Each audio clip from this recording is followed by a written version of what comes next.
So why didn't the adjustments help? When Dan was getting adjusted, it was moving the spine slightly from side to side, creating space.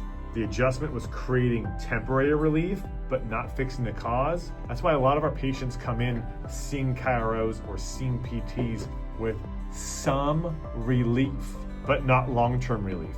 You get relief without doing anything, but when you try to exercise again, or you try to go on a walk, or you try to work again, you get a flare-up. Those flare-ups are a signal that something still is going on and you have not addressed the root cause of the problem.